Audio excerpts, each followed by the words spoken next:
Good afternoon, everyone. Welcome back to today's council meeting. Members, we now begin item 7, which is the revenue and capital budget update, and this will be led by Stuart Mackenzie, the head of finance. So I'll allow Stuart to introduce the report.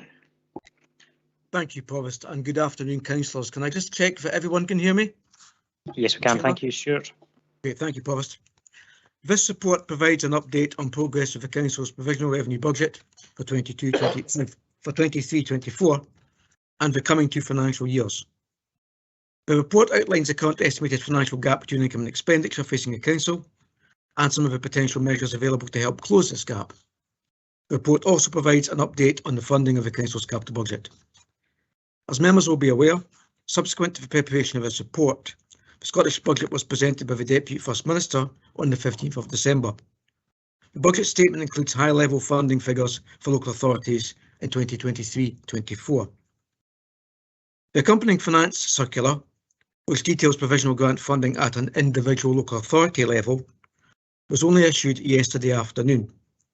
As members will appreciate, this has not provided sufficient time to analyse what is a detailed document in advance of this meeting. Members will therefore be provided with a briefing on the implications of a finance circular for Perth and Kinross early in the new year, and I understand that invitations have been issued this morning for that briefing on the 16th of January. I will, however, provide an update on the overall funding position for local government set out within the Scottish Budget. So turning first to the report. Section 4 sets out the current estimated level of financial challenge facing the council. As members will appreciate, it is the size of the inflationary pressures on the council's revenue budget, notably next year in 23-24, which is the most significant factor. These are presented in terms of council-wide pressures and more specific service delivery pressures. Council-wide pressures over the 3-year period to 25-26 amount to £31.7 million, including the opening structural deficit of £10 million and provision for future pay awards in each year of £7.25 million. Members will appreciate that pay awards for all staff groups in 23-24, this current year, are still to be settled, and expectations of future pay awards will reflect prevailing rates of inflation. So there remains a significant risk around pay.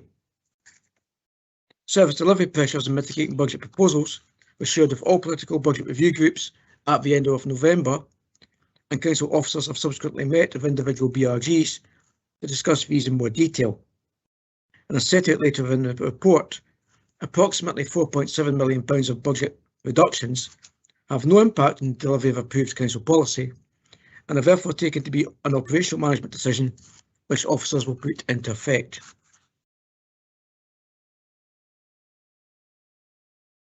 The table at 4.7, that's page 132 of the agenda pack, summarises the position prior to the release of the finance circular.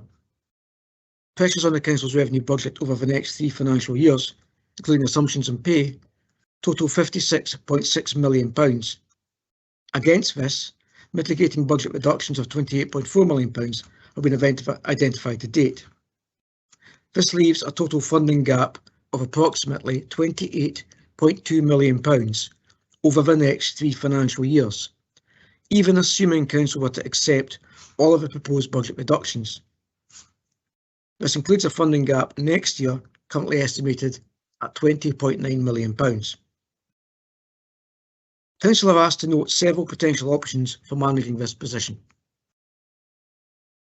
Revised statutory guidance now allows local authorities to review their accounting treatment for what are known as service concession contracts.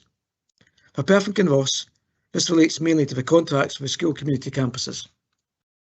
Members are not being asked today to take a decision on the treatment of service concession contracts, and I will bring forward recommendations to Council in March as part of the budget update report.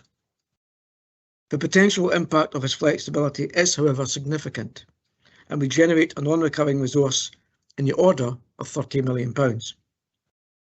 As this option has previously been raised with budget review groups, its potential use is included for illustration within the report, both through the possible creation of a reserve or risk pot to manage some aspects of inflation, and as a non-recurring contribution towards expenditure over the 5-year period of the current council.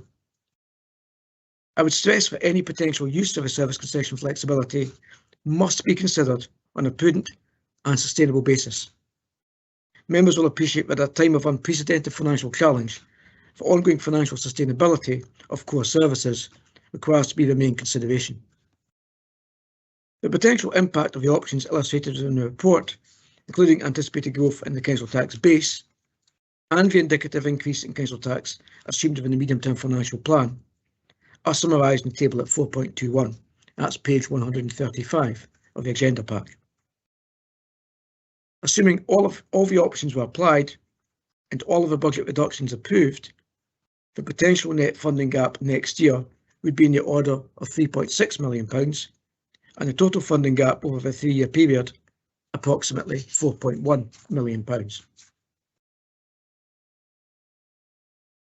Section 5 of the report outlines the financial challenges the Council, in common with all local authorities, is facing in the delivery of its capital programme. As members will be aware, cost inflation continues to impact upon the level of capital investment which can be delivered, and this is again reflected in a later report to this meeting of the Council. The remaining capacity for investment under the current capital funding strategy is in the order of £37 million. As I advised the Finance and Resources Committee in November, based upon experience to date and the information currently available, the forecast impact of cost inflation on major projects under development is expected to exceed the remaining capacity within the capital budget. Officers are currently reviewing the capital programme in respect to projects not yet contractually committed or on site, and this will be discussed with budget review groups as part of their consideration of the capital budget in March. The Council's capital investment is largely funded through borrowing, with borrowing costs met through a combination of budget provision and the managed use of the capital fund. This long-standing approach requires the Council to address the shortfall in the borrowing cost budget over a period of time as the capital fund winds down. Under the funding strategy approved by Council in February, the capital fund was forecast to be fully applied by 2045-46. As members will be aware, there has been a significant increase in interest rates since February.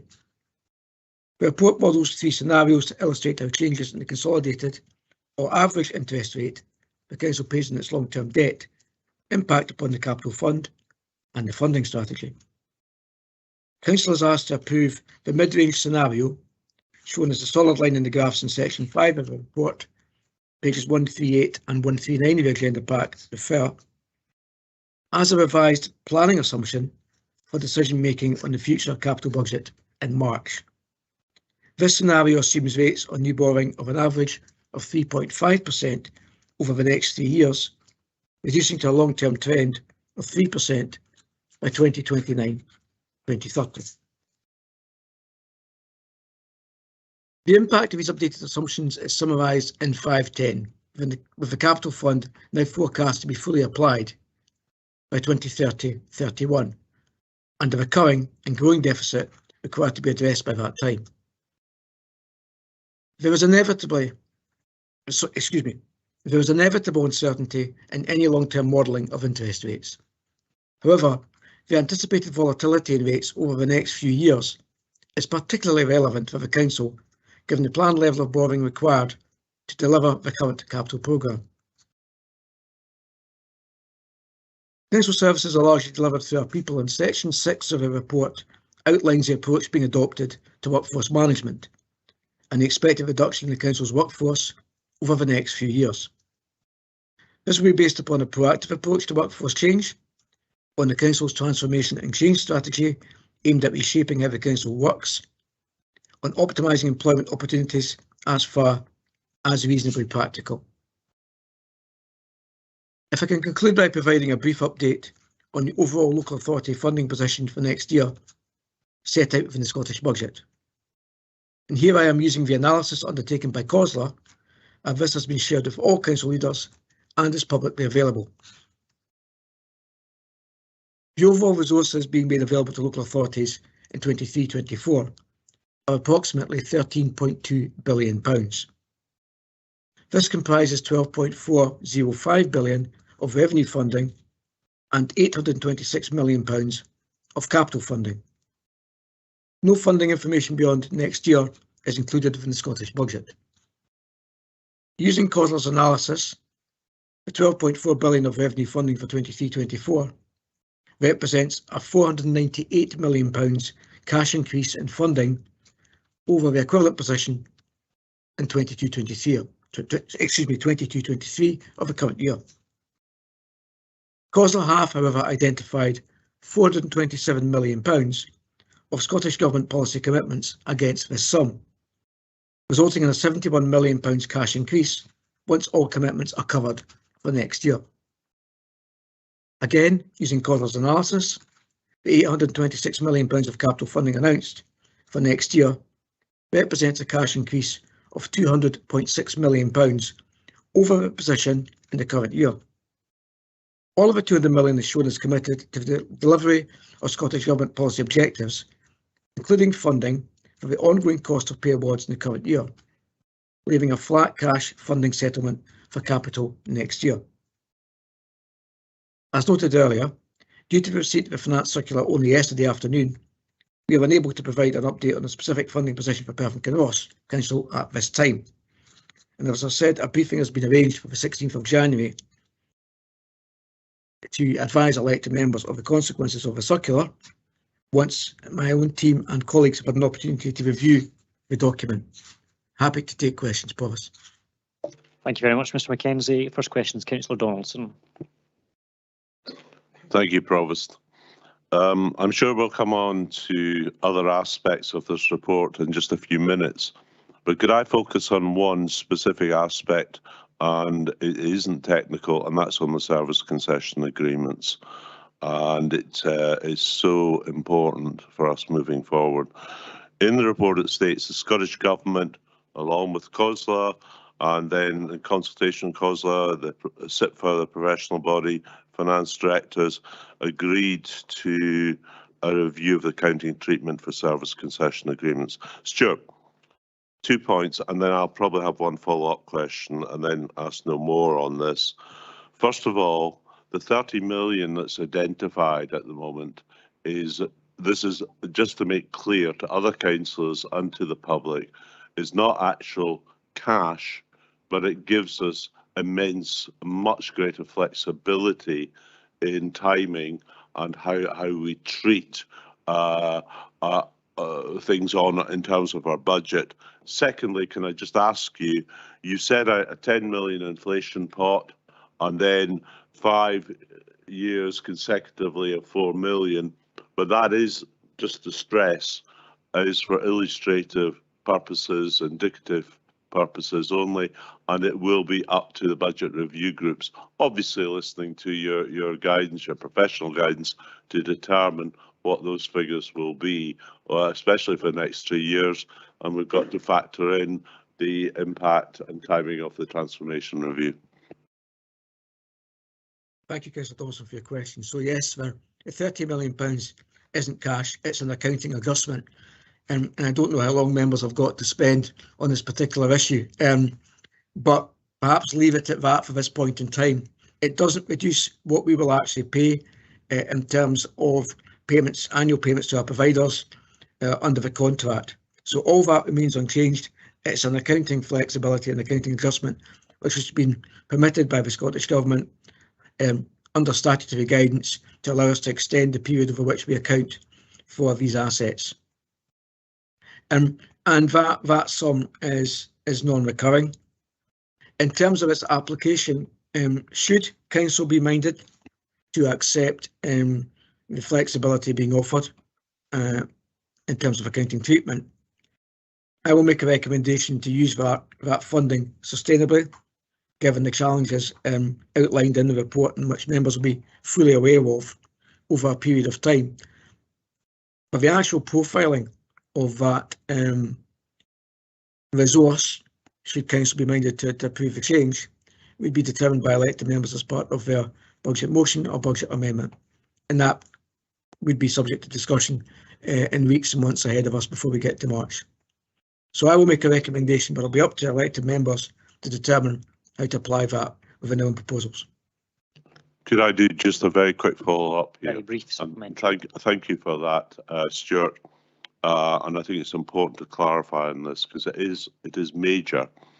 Could I just ask you also, though, and you've made it quite clear that nothing is set here in tablets of stone. It's not mandatory. There is flexibility and flexibility for councils. Could I just ask you what the position is with, as far as you understand, with other local authorities in Scotland? And am I right in saying the Scottish Government agreed to this review? What's the position out with Scotland? Are similar arrangements in place, or I think I'm right in saying that they're not? Again, thank you for your question, Councillor Dawson. I'm not aware of a position outside of Scotland, and I'm not aware of similar provision has been made elsewhere. What I can advise members is that every local authority that I'm aware of who has these types of contracts is looking at this option. Thank you. Councillor Liz Barrett, followed by Councillor Ken Harvey. Thank you, Provost, and thank you for your report, Stuart. I'm looking also at the inflation pot and the contributions. In 4.15, we talk about the illustrative 10 million followed by 4 million a year for the next 5 years.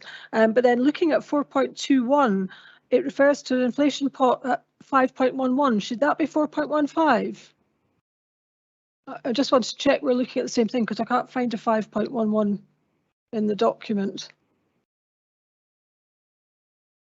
Is that right?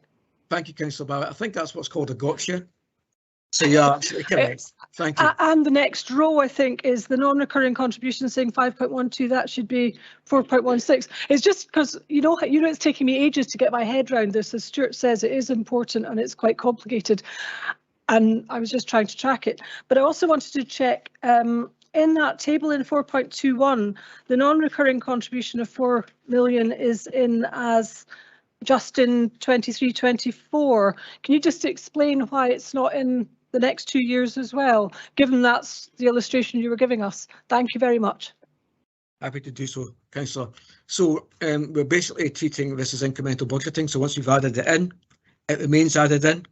So the figures you see for 24-25 and 25-26 assume that £4 million funding contribution. And then when it unwinds is when we would have a reverse entry. So it's just how we build up the budget. We have incremental budgeting. Once we add something in or take something away, that rolls forward into the following year. Thank you very much. That's it. Thank you. Thank you. Councillor Ken Harvey and then Councillor Braun. Thank you, Provost. Thank you for that presentation. That was very interesting. Just a clarification of the figures that you put down there. Excuse me, it was £538 million of new money that we're getting. You made some comments about the COSLA, comments on this. Some of the money's already spent, but you just confirm that this is £538 million of new money additional to last year. Thank you very much. Thank you, Councillor Harvey, for your question. The figures I have in front of me, and just so members are absolutely clear on this, I'm quoting from what COSLA refer to as their budget reality document, which you will find on their website and which has been shared with council leaders. The figure I'm quoting is £498 million of an uplift from the base budget. So the two numbers which are being compared is the budget in the current year of £11.907 billion and the budget in for next year of £12.405 billion. And it's the difference between those two figures that's giving you the 498. Thank you. Councillor Braun and then Councillor Peter Barrett. Thanks, Provost. Thank you, Stuart, for the report. It makes sobering reading, of course, as always. My question is, again, to do with the service concession agreements. You mentioned we must consider against implications potentially of extending this. You mentioned one implication is the 4 million per annum, which runs out for the next administration. But what other implications are there generally? And were they discussed with SIPFA and the government? Are they aware of all these things?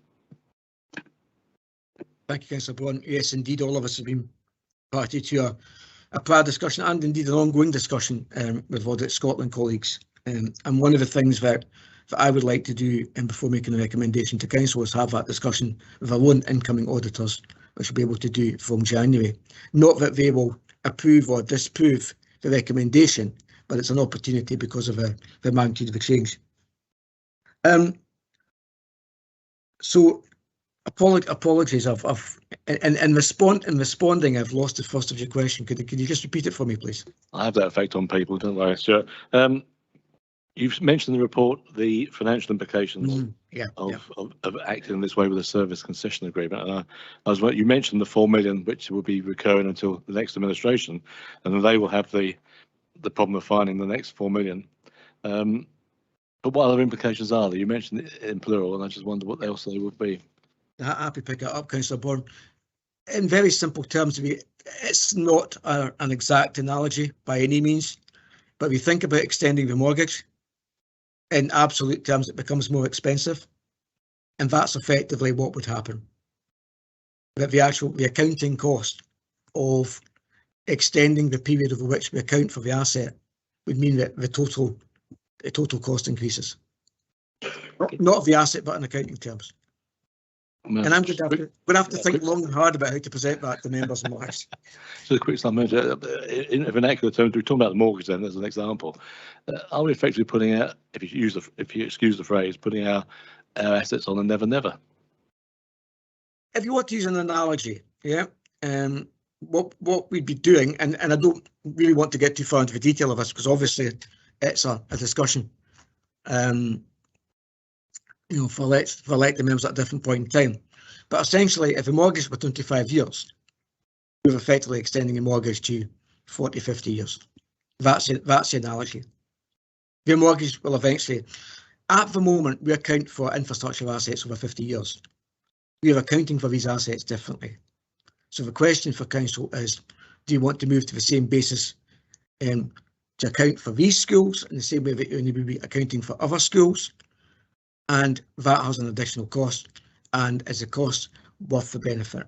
And that's what I'm seeking to set out in March for elected members to give due consideration to both sides of the equation, the positives, which we're talking about in terms of the benefit, and the negatives in terms of longer term costs. Thank you. Councillor Peter Barrett and then John Duff. Thanks, Stuart. You've set out in paragraphs 4.5 and 4.22 the £28.5 million worth of budget reductions that the council has to consider. Can you tell me what the estimated job losses associated with that would be, either in terms of full-time equivalent or actual head count?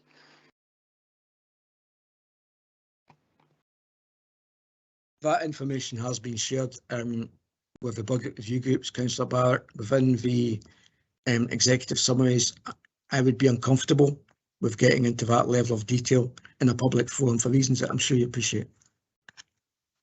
The Chief Executive will come in.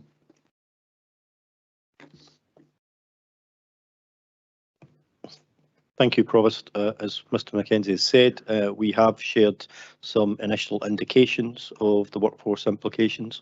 We've also met with trade union colleagues to advise the scale of the challenges that we would be looking at this point in time.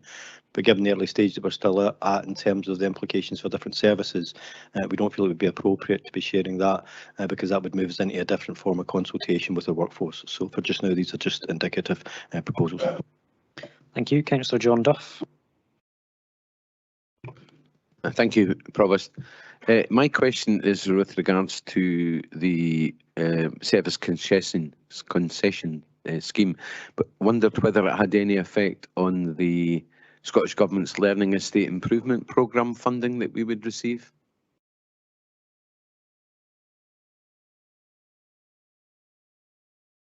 Thank you, Councillor Duff, for your question. What we're looking at is existing contracts, not prospective contracts. So the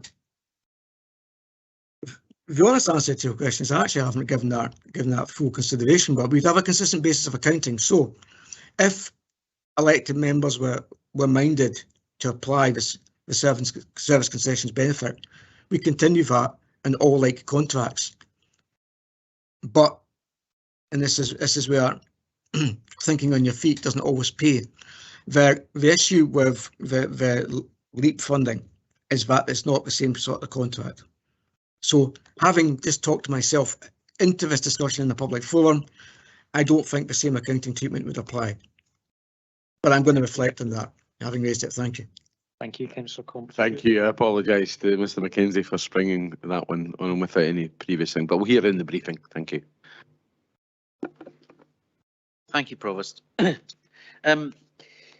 might not be a question directly for the Head of Finance, but in 4.8, reductions totalling £4.742 million are actions that can be put in place by service management team with no impact on the delivery of approved council policy. Why haven't we done that before?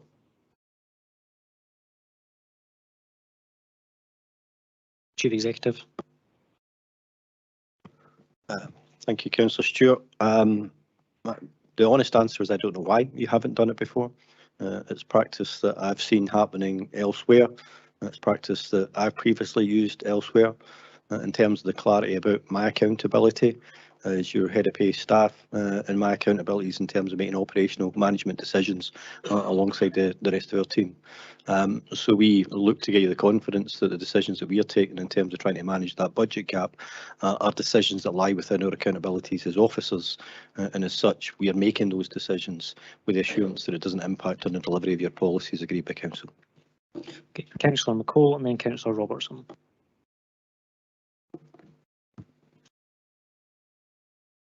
Thank you, Provost. Thank you, Stuart, for the report. My question is probably a little bit more pedantic. That I noticed that in a table that's in the main report and is also in Appendix A has a slight difference in the overall net movement.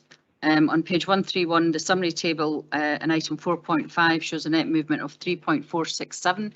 But in Appendix A on page 145, the same table with additional detail shows a net movement of 10.941. I'm just wondering if you can tell us which the correct figure is, please. I do suspect somebody's hit a minus or plus key in error on their calculator, but it would be nice to have some clarity. Thank you, Councillor McCall, and you're absolutely correct. There is a discrepancy. So the correct number, if you can bear with me, the correct number is not the number in the table. Appendix A. There is an arithmetic error, so the correct number is minus £3.467 million, which is referenced in paragraph 4.5, and it's effectively a word table, so it didn't auto-calculate, and we made a number of changes. My apologies to my colleague Mr Walker, who was the author of the report. We made a number of late changes to the report, so I just didn't get caught up at the time. So sorry about that. There's an arithmetic error in the report, in the appendix. Thank you. I'm reasonably good at mental arithmetic, so I've picked up quite quickly. Thank you. Okay, thank you, Councillor Robertson, then Councillor Forbes. Thank you, Provost. And thank you for your presentation, Stuart, which was helpful as always. Could I ask you about the workforce management that you've mentioned on table 6, page 139? Now, my understanding, and correct me if I'm wrong, is that we are, as a council just now, quite severely understaffed in a number of areas, thinking especially of things like road safety, where there's a huge backlog of work, which as ward councillors we're waiting to get done, but can't be done because of lack of manpower. As a percentage out of 100, what sort of staffing levels are we at just now? And is that helping to cut our spending as things stand at present? Chief Executive is going to answer this. Thank you, Councillor. I don't have the specific details in terms of road safety, and I'm happy to provide that by way of a briefing note.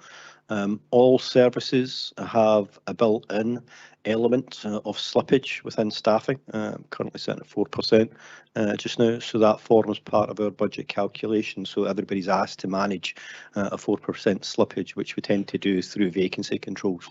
But if you need further information just on the level of vacancies we're carrying across services, we can provide that after the meeting. Thank you, Councillor Forbes. Sorry, can I just say I'd find that helpful, and I think probably other elected members might as well. Thank you. Councillor Forbes.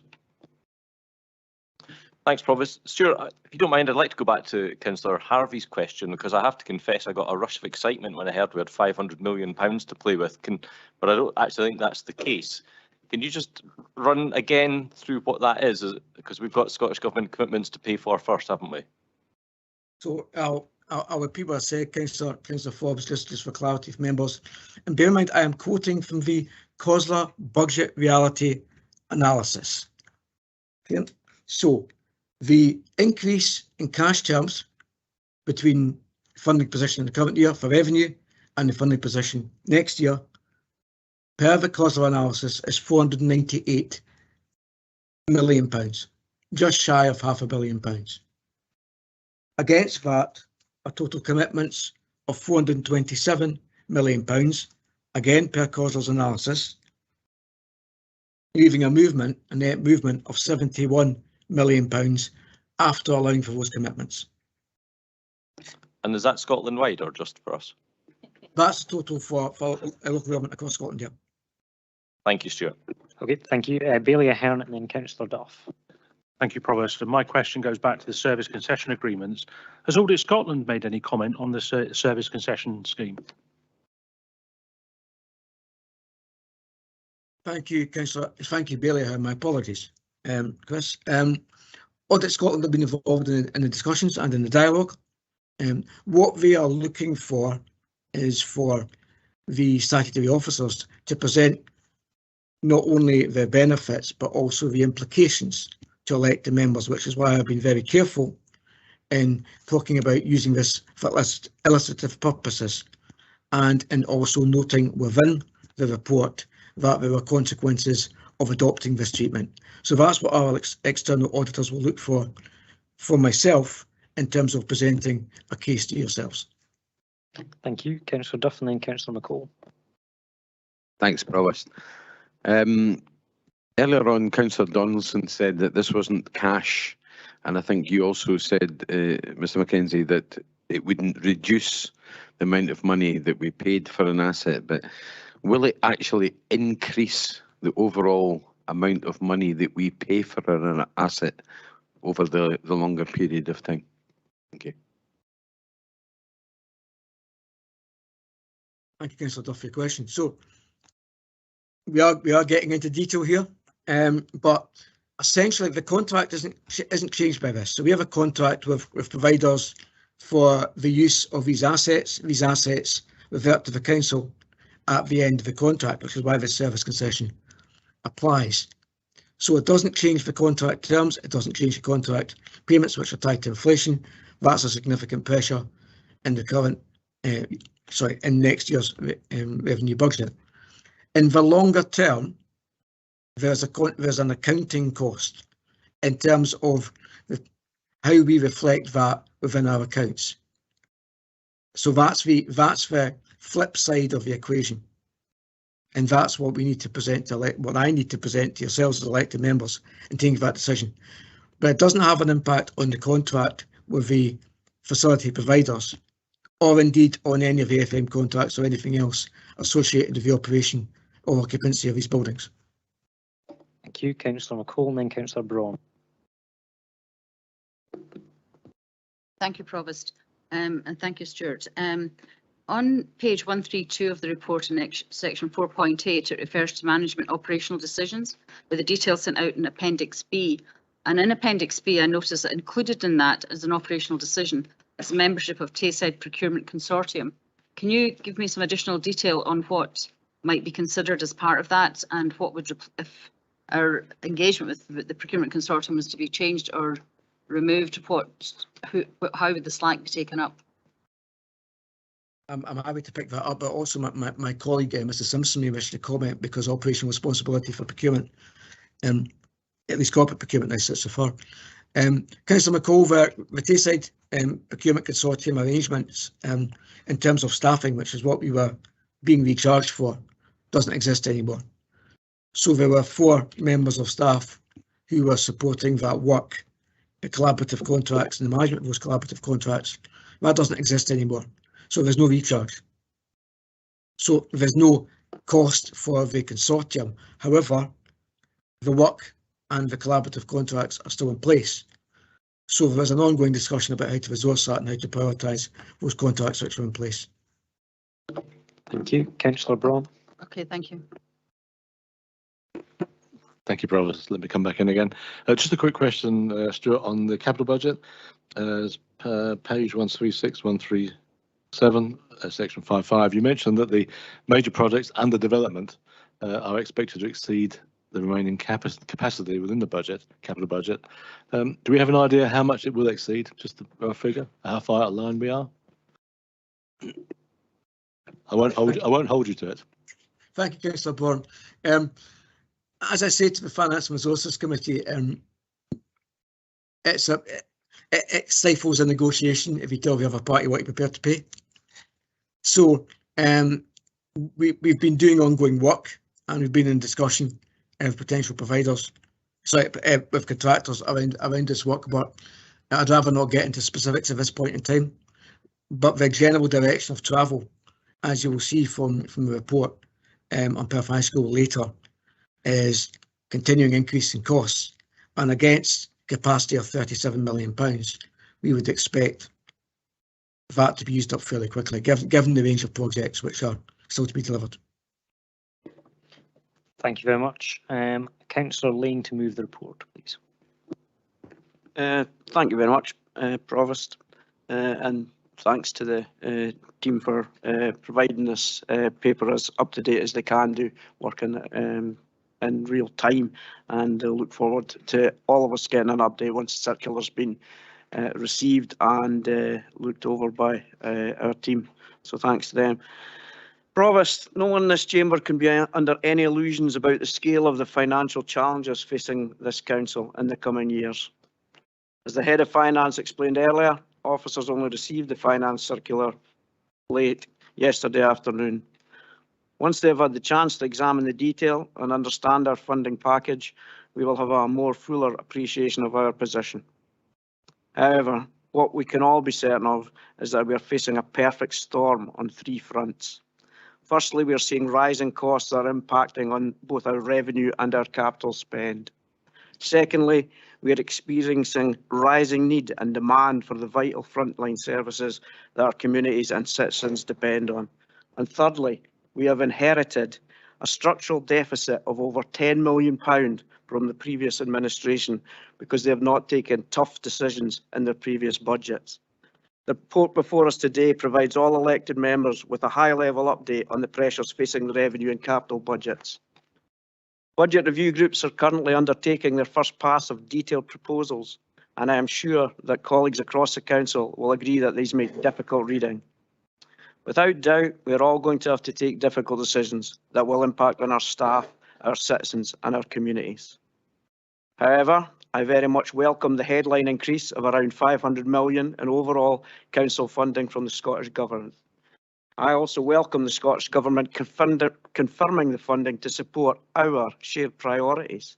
Specifically, this funding is for our staff pay awards. It is also funding to ensure that the real living wage is paid across adult social care. It is funding to continue the rollout of free school meals for primary 6 and 7 pupils. Is funding for free personal and nursing care. Is funding to support whole family wellbeing. It's additional funding for school clothing grants and funding to develop local heat and energy efficiency strategies, all of which fit into our priorities as a council. According to COSLA, after these funding commitments, there is still an increase in the level of funding from the Scottish Government. And it's through COSLA that we have been lobbying for more money, Councillor Barrett and myself and others, to make sure we can get the best deal possible for our local authority, and we will continue to do so. Colleagues will be aware that the medium-term financial plan included an assumption of flat cash, so this increase in funding is welcome. Provost, the report before Council today provides an update on where we are today. There's still much work to do, and our projection and assumptions will undoubtedly change. Between now and when we set our budget, I'll be working tirelessly to maximise our resources and minimise the impact of budget reductions on our citizens, businesses and communities. I will speak to all other groups and take forward together, hopefully, a budget that is best suited to the needs of our communities and our residents.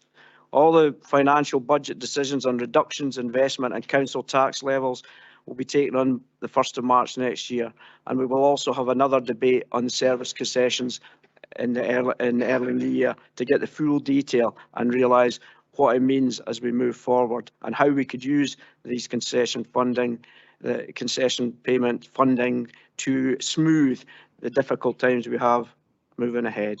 I will move this report. Thank you, Councillor Drysdale, to second the report.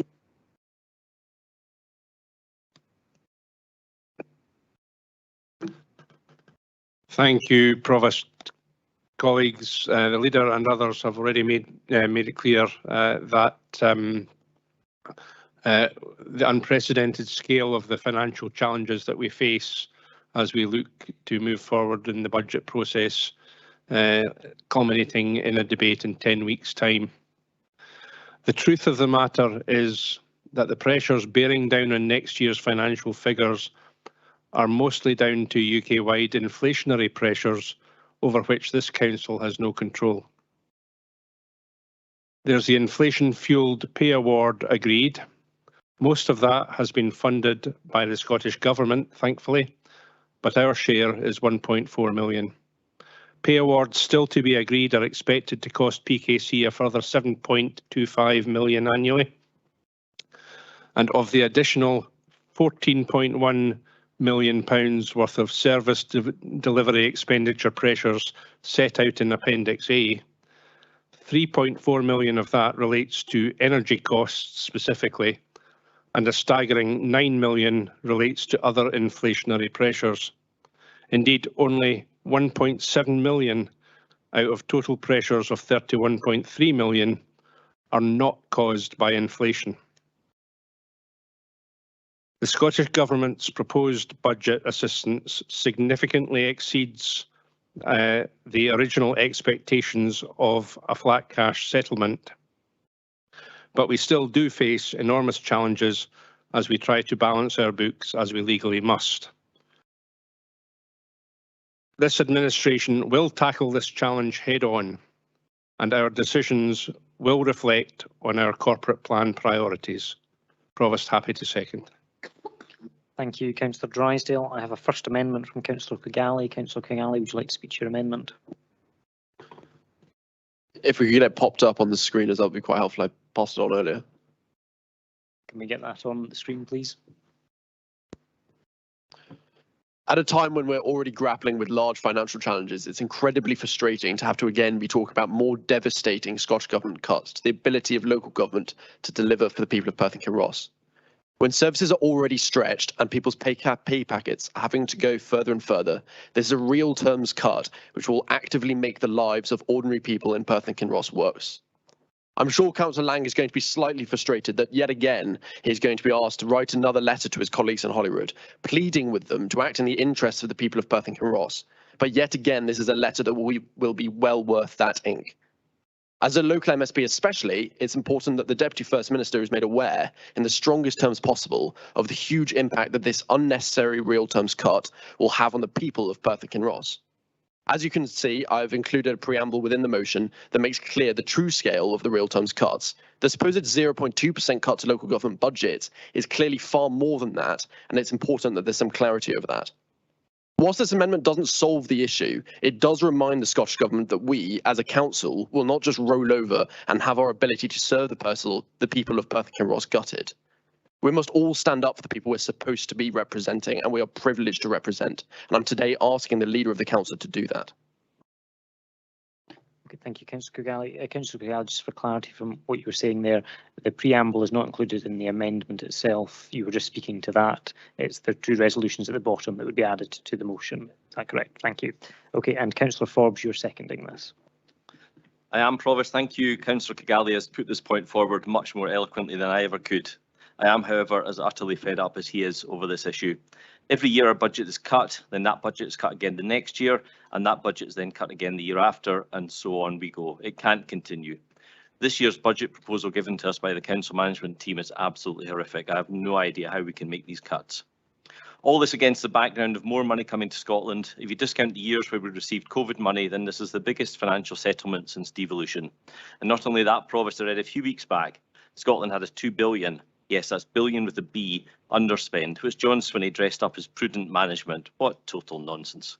Yet here we are again. Councillor Lang has just repeated this 500 million of extra cash line, which we know to be incorrect because I've just queried it. As Councillor Kigali said, we were elected to stand up for the people that elected us. That's what we'll do. Let's see if the SNP are willing to do the same. Okay, thank you, Councillor Forbes. I've got a second amendment from Councillor Peter Barrett.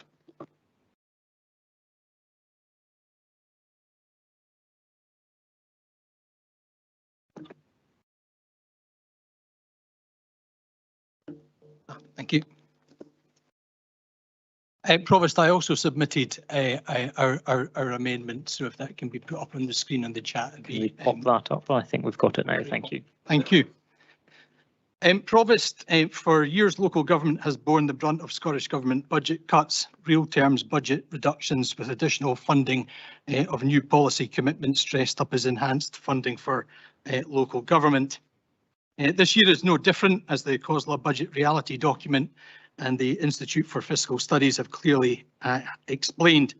But the context this year is of challenges to local government caused by the cost of living crisis and galloping inflation, creating a crisis of a whole different order of magnitude, and budget and service cuts on an unprecedented scale with accompanying significant job losses. So that scenario requires a different response from politicians, and I hope that we can get that today and not merely trade accusations in a political point-scoring blame game. I had hoped for a better budget for local government from the Scottish Government. I listened to John Swinney when he told me and other COSLA group leaders that he would give local government the best settlement that he possibly could. We had put to him COSLA's ask for £1 billion just to stand still, £1 billion to address the inflation pressures, increased pay awards and rising demands for services. And we also asked for greater flexibility in how existing funding could be used and for less ring fencing.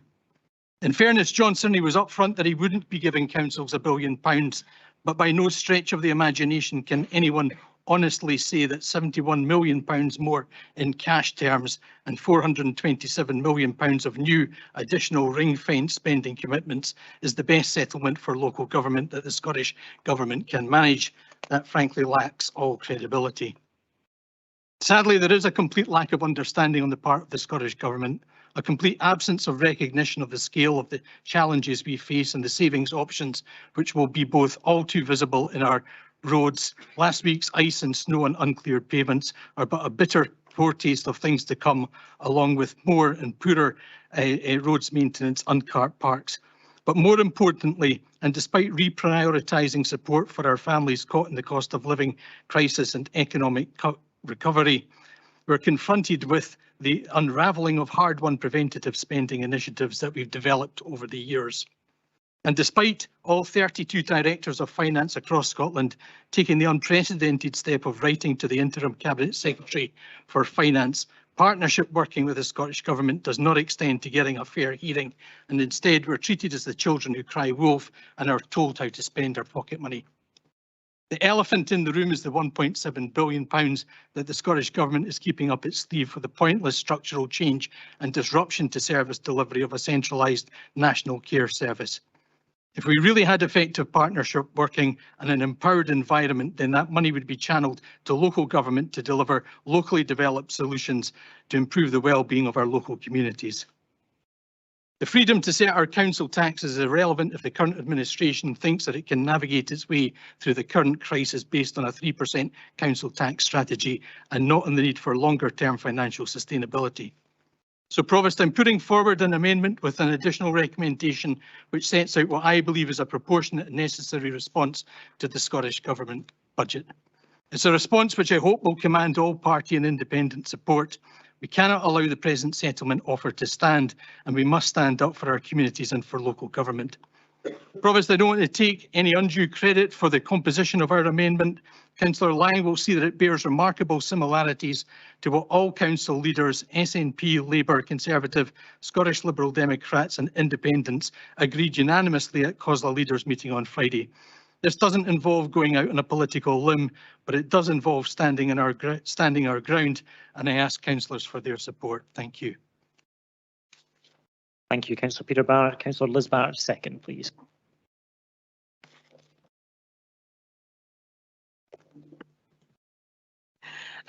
Thank you, Provost. Thank you, Councillor Peter Barrett. Sadly, councils across Scotland weren't surprised by the Scottish Government's failure to provide adequate funding in John Swinney's budget settlement, but they're also not fooled by the claim that 498 million of additional funding is being provided. We know that the basis for this presentation counted in commitments already made and allotts ring-fenced funds, and as Stuart Mackenzie confirmed, that leaves only 71 million to be spread thinly across Scotland's 32 council areas to tackle the needs of our communities. This will go nowhere towards the impact of inflation, let alone energy price increases, likely pay increases, and the needs of those hit hardest by the cost of living. For us here in Perth and Kinross, it means deeper cuts to services which we know will impact our most vulnerable, including support for families with children living in poverty, those at risk of homelessness, and it will mean more job losses in the council itself and in businesses and organisations that work with us. The budget for education in England has been increased substantially, but as Scotland slips down the international tables for education and the attainment gap between the haves and the have-nots is increasing across Scotland, the budget for education in Scotland is being cut. The SNP government's persisting with their plans to pour millions into a national care service, which were slated by this council and many other councils earlier this year. Sorry, am I disturbing you? Sorry, can we? Thank you. Continue, please. We need to speak out on this. We need a fair deal and recognition and support for local services. We need to support calls from COSLA that John Swinney listens to the concerns of local government and to strengthen the hand of Councillors Ling and Councillor Peter Barrett in doing this. And we need the Scottish Government to redirect the 1.7 billion allocated for a national care service that nobody wants into social care and preventative services across Scotland where it's desperately needed. Please support this amendment. Thank you. Thank you, Councillor Liz Barrett. Can I just get clarity, similar to what I sought from Councillor Kugali, in terms of you have a preamble bit at the top with note for the council to note. Are those paragraphs to be included in your amendment, or are they just preamble and it's only the bottom resolutions, the four at the bottom, that are being included in? Councillor Barrett. Right, I thought you were talking to Councillor Kugali. No, I was saying similar to what I sought from Councillor Kugali. You're incorporating all 7 paragraphs, right? Thank you, just for clarity. Okay, I've got a point of clarification from Councillor Lane, and then I'm intending to take a short recess for allow members to read both proposed amendments. Councillor Lane, your point of clarification. Thanks, because I maybe misunderstood Mr Mackenzie's comment, because it seems as though there's not 498 million extra funding from the Scottish Government. So I'll ask him again so that everybody across the chamber is aware of money coming to the council is 498 million. Not this council, all councils, or if it's not 498 million. Because in the summing up or in the amendments, there was it was voiced that that was not the case.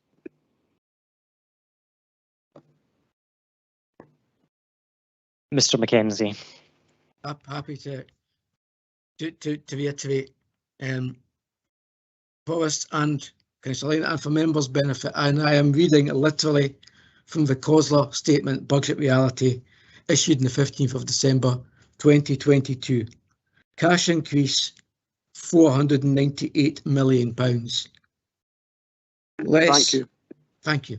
Okay. Okay, thank you. That was a full answer to the question. I'm sorry, did I cut? I didn't think I'd cut him off. Mr Mackenzie, did you wish to continue? I was simply going to read the other 2 figures, which is, so this is for all Scotland cash increase 498, commitments 427. The difference between the 2 figures, £71 million. This is a literal read from the document in front of me. Thank you. Thank you, Mr Mackenzie, and my apologies. Right, members, we're going to take, I've got a point of clarification from Councillor Ribbeck, and then hopefully we'll take a recess at that point. The 428 million is pounds sterling, just to clarify. It's not monopoly money or anything. Okay, I can answer that point of clarification, yes. Right, recess of, I think, till 25 to 3. So we'll come back at 25 to 3.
Does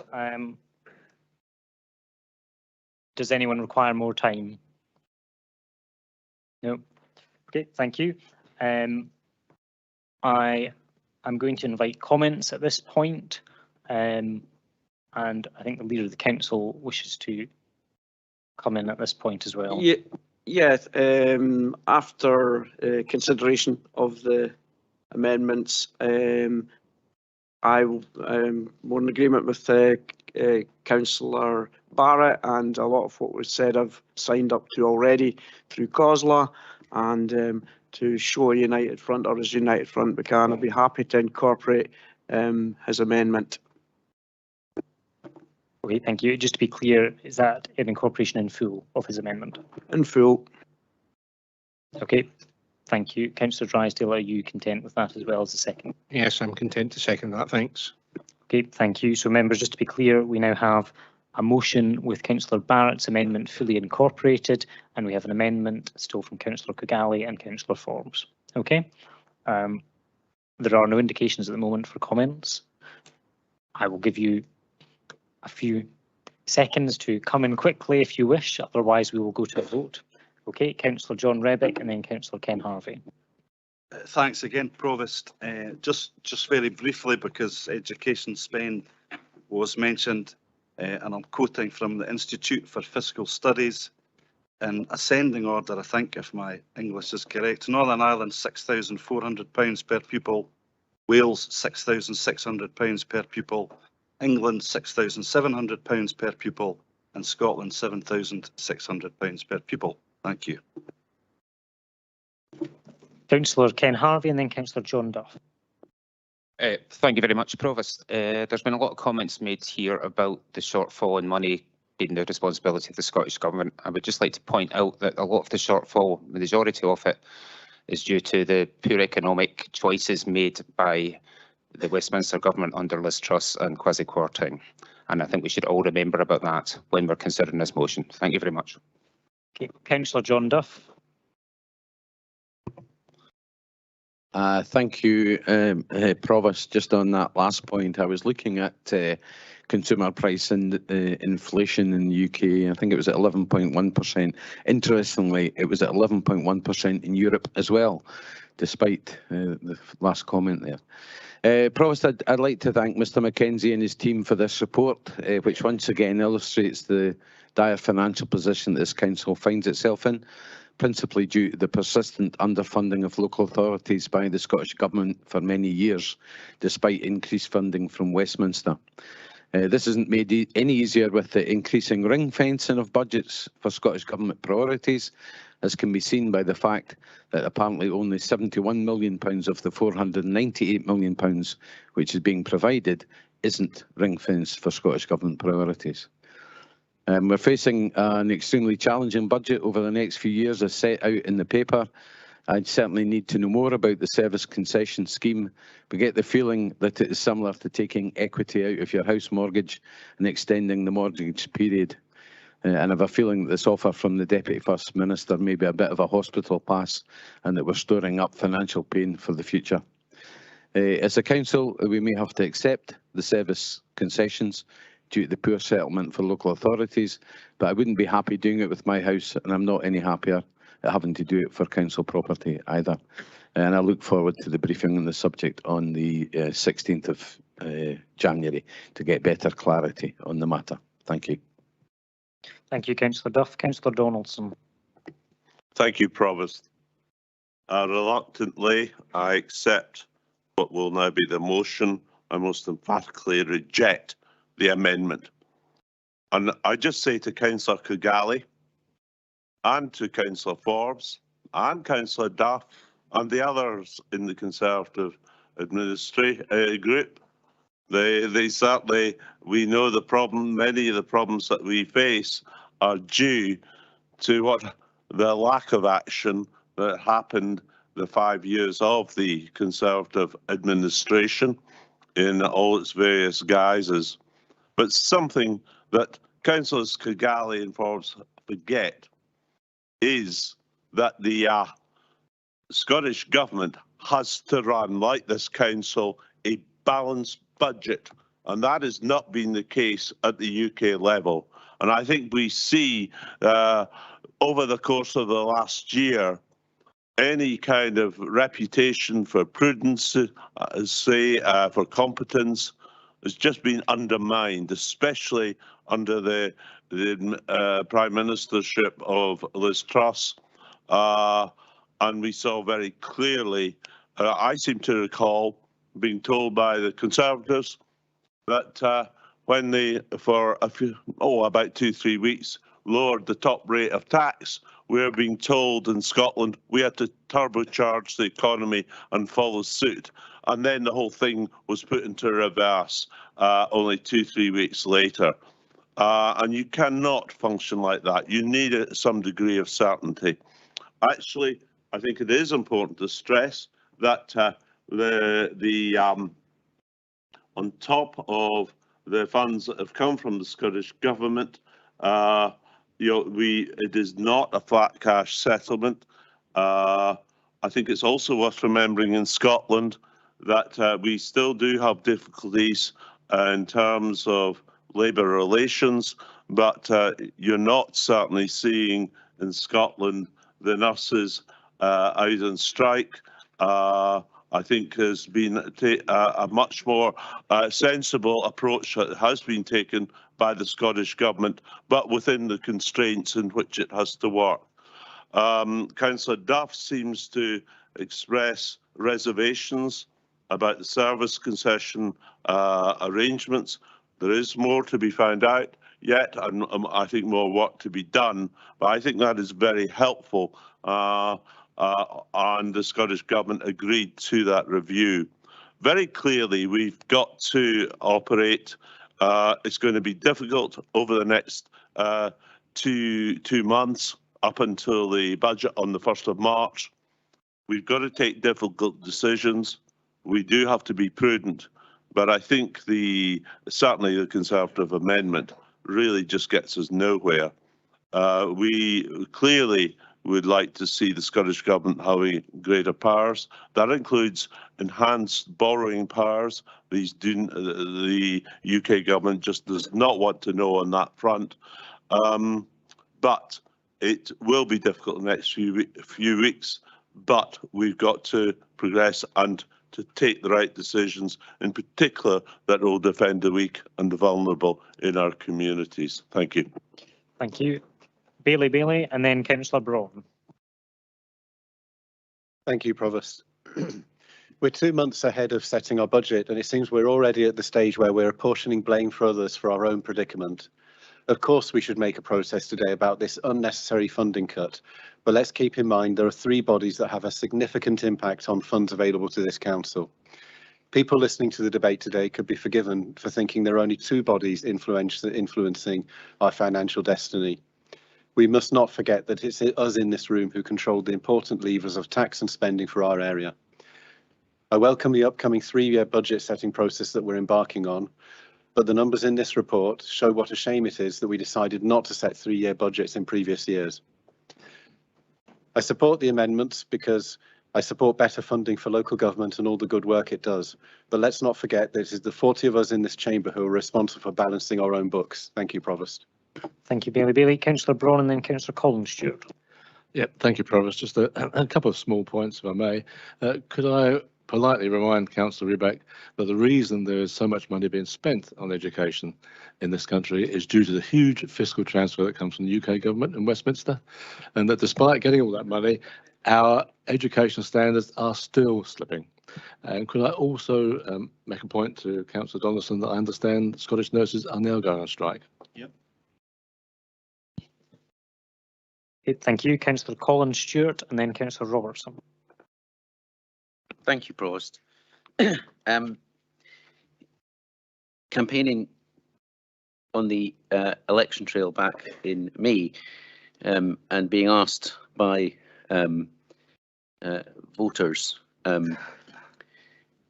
why I was standing as an independent candidate, one of the things that I did say repeatedly was that when we get to the point of having a Westminster bad, Holyrood bad argument in the chamber here, it is doing nothing in particular to advance the interests of our residents and taxpayers.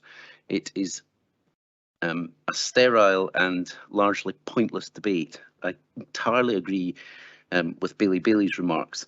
Decisions about services provided to residents in Perth and Kinross are our responsibility. We make those decisions. If we have not made those decisions, have not progressed transformation programmes in the past fast enough, such as was evidenced in the response to my question from the Chief Executive, that is the responsibility and the political choice that members in this chamber make and that we can rectify.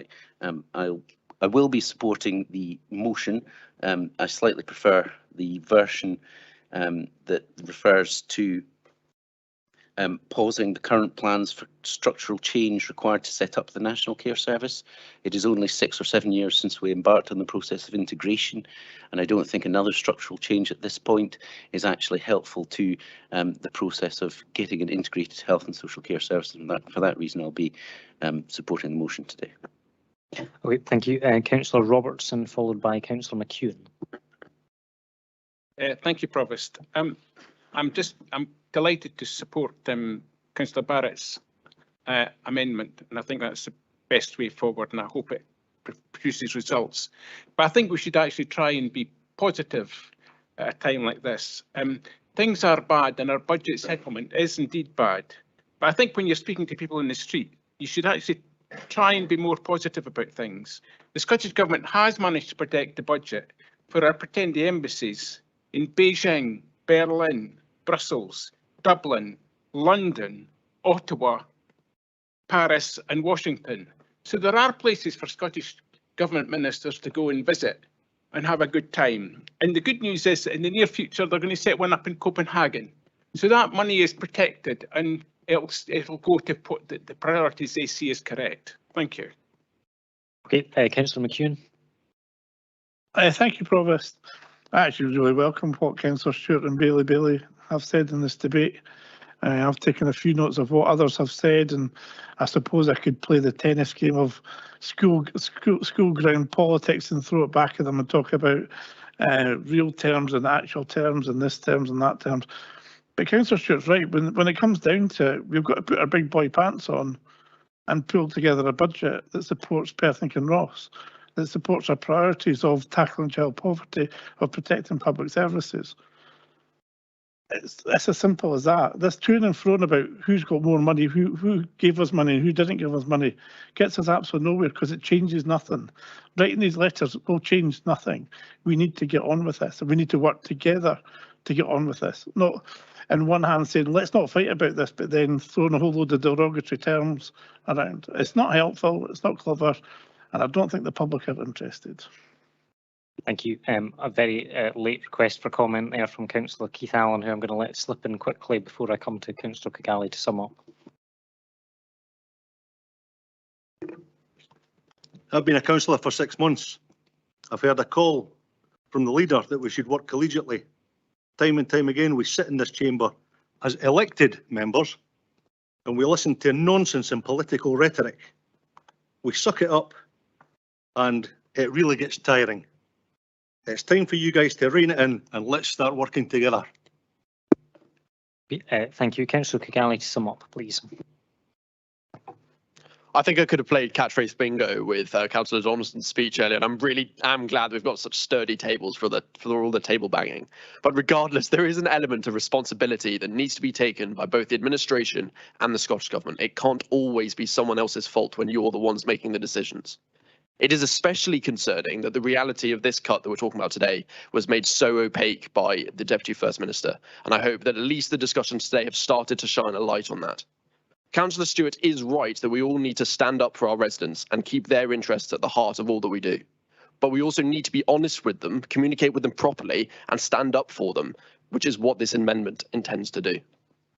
Councillor Kigali. Councillor Lane to sum up. Thank you, Provost, and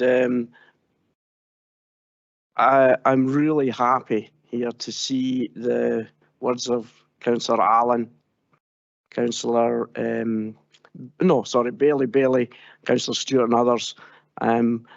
I know that what's facing us will have to be us working together. And as Councillor Allen knows, my door's open for anybody to come in and we can talk things through whether we agree or not. And it's really good that some of the elected members take the time to actually come into the building and come forward with ideas and speak to people. Others maybe save their performance for when they come to full council or other meetings, and there's very little other input to it. So I'm happy to take in Councillor Barrett's proposal and incorporate it into my motion, and I think with that we can progress the vote.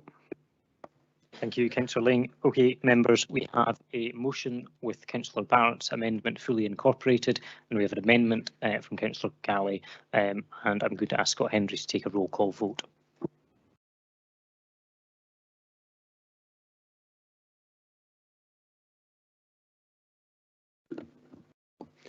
Thank you, Provost. We're dealing with item 7 on the agenda, the Revenue and Capital Budget Update Report.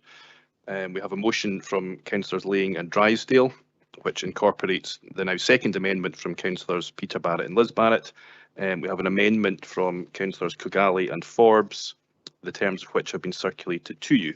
So when I ask members, can they confirm if they're voting for the motion from Councillor Laying or the amendment from Councillor Cogali? Bailey Ahern. Amendment. Councillor Allen. Amendment. Councillor Anderson. Amendment. Bailey. Amendment. Councillor Liz Barrett. Motion. Councillor Peter Barrett. Motion. Councillor Braun. Amendment.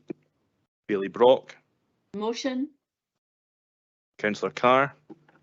Motion. Councillor Chan. Amendment. Councillor Cuthbert. Motion. Councillor Donaldson. Motion. Councillor Drysdale. Motion. Councillor Duff. Amendment. Councillor Forbes. Amendment. Councillor Frampton. Motion. Councillor Freshwater. Amendment. Councillor Harvey. Motion. Councillor Illingworth. Amendment. Councillor James. Amendment. Sorry, Councillor James. Sorry, excuse me, amendment, Scott, sorry. Thank you. Councillor Cogali. Amendment. Councillor Laying. Motion. Councillor Leishman. Amendment. Councillor McPherson. Motion. Councillor Massey. Motion. Councillor McCall. Motion. Provost. Motion. Councillor McEwen. Motion. Bailey McLaren. Motion. Deputy Provost. Motion. Councillor Rebeck. Motion. Councillor Reid. Amendment. Councillor Robertson. Motion. Councillor Shires. Amendment. Councillor Smith. Amendment. Councillor Colin Stewart. Motion. Councillor Grant Stewart. Motion. Councillor Waters. Motion. Councillor Welch. Motion. And Bailey Williamson. Motion. Provost, we have 24 votes for the motion and 16 votes for the amendment, so the motion is carried.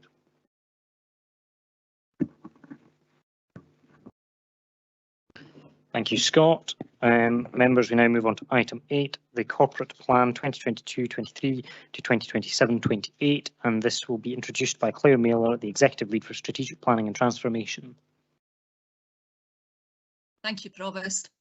Councillors, I'm pleased to present the final draft of our corporate plan, which sets out our vision and priorities for the next 5 years. The plan is aligned with our values and designed to address or mitigate the impact of the many challenges our organisation and communities are facing and will continue to face over the next 5 years. The 7 priorities we have collectively identified are working in partnership with our communities, tackling poverty, tackling climate change and supporting sustainable places, developing a resilient, stronger and greener local economy, enabling our children and young people to achieve their full potential, protecting and caring for our most vulnerable people, and supporting and promoting physical and mental well-being. Each priority is underpinned by supporting actions and performance indicators, which we will report on annually to demonstrate how well we are doing. The plan has also been developed from our assessment of community needs, but importantly, it has been informed by feedback that we have received from residents, businesses and community groups. In September, Council approved the first draft of the plan and tasked officers to go out and engage with communities, businesses and partners to check whether the draft vision and priorities made sense and were focused on the areas that are important to them. Since then, over 1,000 people have shared their views in our online survey or through in-person events. And while not everybody agreed with every word, overwhelmingly the response has been positive. 76% of people responding to the online survey agreed with the vision, and the vast majority agreed with the 7 priorities. You'll see, therefore, that in essence the priorities remain the same, with some small improvements as a result of feedback and suggestions from the engagement activities. We have updated and made the language and some of the strategic outcomes and key priorities clearer. We have also listened to your feedback and ensured that the plan is shorter, written in plain English and in a clear and accessible format. During the engagement and consultation period, we have also worked extensively with officers across the Council to define, refine and consolidate the performance indicators. Along with ongoing feedback, these measurements of performance will ensure that we are held accountable, can report consistently and remain focused on the areas that matter most to our communities. The corporate plan is the most important strategic document for the Council. Over the next 5 years, it will be our guide to help us as we make difficult decisions about where to prioritise our activity and resources to deliver on our commitments to listen to and work with our communities. Through our transformation and change strategy, our financial strategy and our budget setting and workforce management arrangements, we will ensure that we have the right people and resources in the right places at the right time to deliver on these priorities. The plan is evidence-based and reflects the areas of greatest need in our area, but importantly, it is the product of a real partnership approach, informed and developed with input and feedback from communities, officers and elected members. And I would like to thank all elected members for their feedback and support in developing the plan, and indeed in encouraging communities within your localities to have their say. Charlene, myself and other colleagues across the Council would be happy to answer any of your questions. Thank you, Claire. I don't see any questions yet, members. Bailey. Thank you, Provost, and thank you for the report and the extensive consultation here. It's all a very good read. Within Appendix 2, that's the response, the summary of responses to the consultation. It's mentioned, and I quote, that at 4 different sessions, participants suggested that there were too many priorities. What specific action did we take in response to that, if any?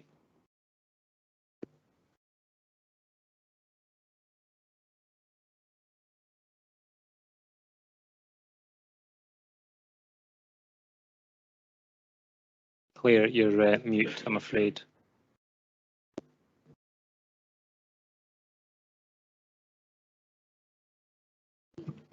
Claire, you're mute. Responsibilities and to ensure that all of these are covered within the corporate plan, it was felt that we needed to retain the 7. What we have done, as you Sorry, Claire, right. can you hear us? Can you go back to the start of your answer, because we missed everything until the last 10 seconds. Okay, apologies if I got connection problems. Basically what I was saying is, yes, we did get feedback basically saying that we felt some people felt that there were too many priorities, but many people also did recognise that we're a big organisation delivering a wide range, a significant number of services and indeed statutory services, and reducing the priorities wouldn't be possible, and it wouldn't fully cover all of the many areas that we as a local authority have to deliver on. Okay, thank you. I don't see Councillor Stewart, I think we may be having issues with the IT here. Councillor Stewart, you have a question. Thank you, Provost. In Appendix 1 to the draft corporate plan, I think there are, somebody can correct me if my maths is wrong, 44 strategies and plans associated with the corporate plan. And I wondered whether, I mean, I've reflected this in internal meetings, but I wondered whether that number is unmanageable and whether we can do something to slim down the 44 strategies and plans, not including the corporate plan itself.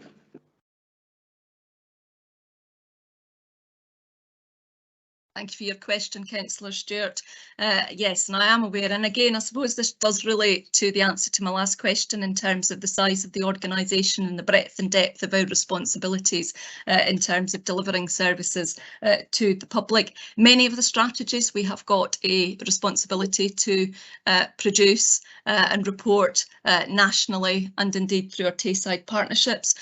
What I would say is we're currently through our transformation and change reviews are looking at our approach to strategic planning and indeed performance, and Charlene Guild is leading on that review, and that this is one area that we will be looking at is, do we need to consolidate, do we need as many strategies as we have, and also I think some of the feedback that we have received from elected members that we have certainly attempted to do with the corporate plan is to ensure that our strategies are much more succinct and clear and probably less wordy and much more sort of user friendly. So that's feedback is one that we will continue to take forward and work on. Okay, thank you very much, Claire. I don't see any other indications in the chat, but just in case people's chat isn't working, if you wish to wave at me, I will take any questions. Otherwise, I'm going to the Leader of the Council to move the report. Thank you, Provost. This is a much easier paper to introduce, where it seems to be there's a consensus across the chamber, and I hope hopefully that can be recreated in many papers moving forward. Provost, Baileys and fellow councillors, I'm pleased to move this corporate plan, which sets out the main areas of work we intend to focus on during this term of council. There are 7 listed priorities in the document, and we will focus our efforts and resources in these areas. To tackle poverty, to tackle climate change and support sustainable places, to develop a resilient, stronger and greener local economy, to enable our children and young people to achieve their full potential, to protect and care for our most vulnerable, to support and promote physical and mental well-being, and to ensure that we are working in partnership with communities at all times. I want to thank all of the group leaders and indeed the wider elected members who helped us to develop this plan, and to the officers who have helped refine all of the feedback received into the document we have before us today. Thank you especially to the hundreds of members of the public who commented on the draft.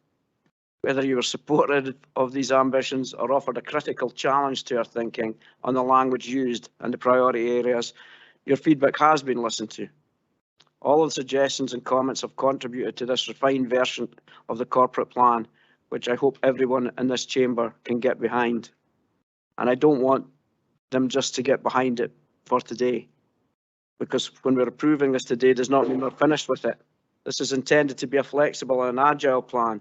Officers will turn to this document every time they bring a proposal to us, demonstrating how it links to the actions and priorities described within it, and remaining accountable to delivering on the outcomes.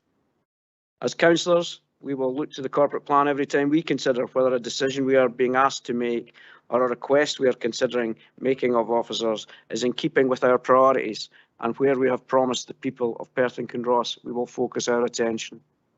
In its simplest terms, if it's not a priority identified in the corporate plan, then it's not something we will invest time, energy and money into beyond maintaining our statutory obligations. However, we also know we need to be flexible. If the past few years have taught us anything, it's to expect unexpected. If our corporate plan is to remain a touchstone, it can't be used as an excuse for not adapting and responding to changing needs and circumstances. That's why we will sense check the plan on an annual basis to ensure that the priorities and activities included here are still relevant and contributing to our vision for a Perth and Kinross where everyone can live well, free from poverty and inequality. Thank you. Mr Deputy Leader to second. Thank you, Provost. As the Leader of the Council has set out, there has been substantial work undertaken since May's election to prepare today's proposed corporate plan for approval by elected members, and I fervently hope and expect that it will gain unanimous approval. It's important that that happens because this plan will not be sitting in a drawer gathering dust like the previous one.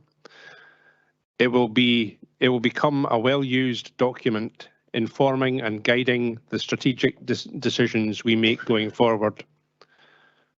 The plan will evolve and be adapted to the macroeconomic, societal and climate world and national circumstances that we live in. Within a few days of this administration being formed in May, work began to set out as succinctly and clearly as possible what we considered to be the most important priorities. Again, as the people of Perth and Kinross would want us to do, we have reached out and sought cross-party consensus. I believe we now have that. On our behalf, Council officers have consulted widely with the public and key stakeholders, and again I'd like to thank Claire, Charlene and all the others involved in that process. And we have listened to the feedback that we have received and fine-tuned the document accordingly. I'm glad to say there was, however, widespread buy-in to our proposals. So our focus as a council moving forward will be on tackling poverty, tackling climate change and supporting sustainable places, developing a resilient, stronger and greener local economy, enabling our children and young people to achieve their full potential, protecting and caring for our most vulnerable people, supporting and promoting physical and mental well-being, and working in partnership with our communities. As I say, in conclusion, I would like to sincerely thank council officers who have bought into these key priorities and have worked extremely hard to bring forward today's paper. Delighted to second, Provost. Thank you very much, Councillor Drysdale. Councillor Peter Barrett with the first comment. Thanks, Provost. And like Councillor Drysdale, I want to thank the officers for the work they've done to engage with communities on the draft corporate plan. I've had very positive feedback from local equalities groups and through the Equalities Strategic Forum on the quality of engagement, which doesn't happen everywhere else in Scotland. So well done. I want to speak to the priorities in section 2 of the report, tackling poverty. We've heard much in the development of the new corporate plan and the work of the Anti-Poverty Commission about child poverty in Perth and Kinross, about the number of children in our communities living in poverty, and the figure of 5,155 is becoming indelibly etched into our minds.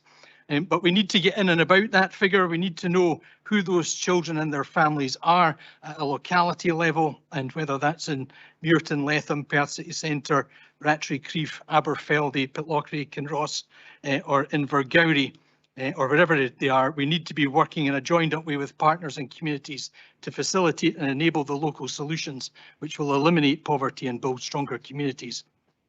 We have to work in a targeted and holistic way to ensure that the parents of those children in poverty are receiving the welfare rights and income support that the council can provide. That affordable childcare is targeted at those families, and that further that support into work is also targeted at those same families. And we need to be able to assure ourselves that we are reaching the priority equalities groups. Black, Asian, minority, ethnic families, single parent families, predominantly women, families and households with a disabled member, all disproportionately impacted by poverty. We need to work with our partners and local businesses to change recruitment policies. The most qualified person for the job may not be the person in most need of that job, and if we don't prioritise recruitment from those families in poverty, then we're not going to break the cycle.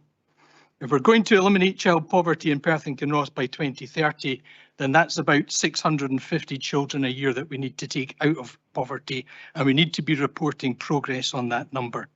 Next year, we need to be talking about the 4,500 children in poverty in Perth and Kinross, not the 5,155. We can see improvement in performance of all the indicators which have been gathered under the poverty heading. But if we don't see improvement in the number of children in poverty coming down, then we're not delivering on the outcomes that we've set ourselves. Thank you very much. Bailey.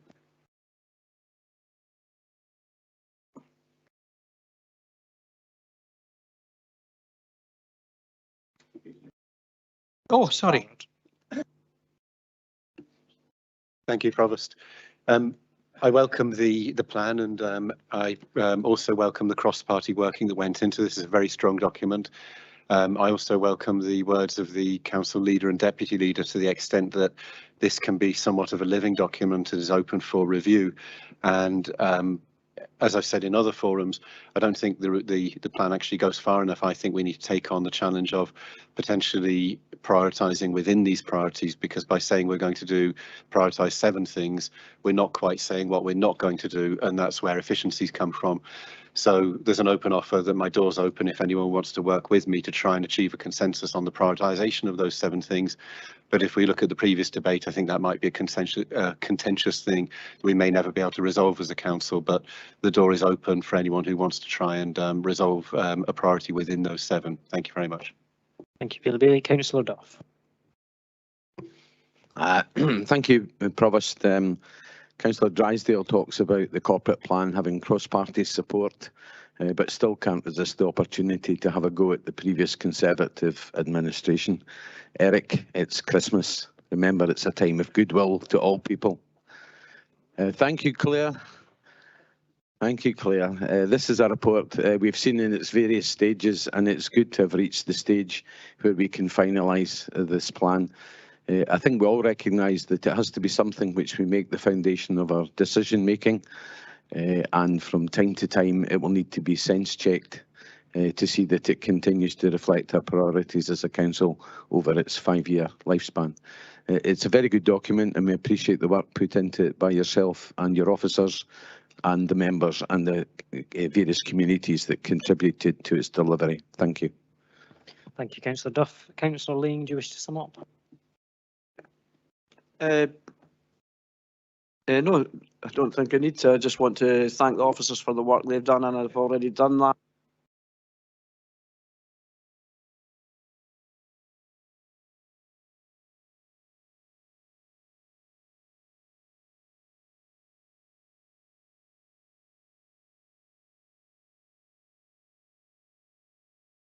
And other issues within the council addressed. So, yeah, thanks everybody, and hopefully everybody's just going to agree this report.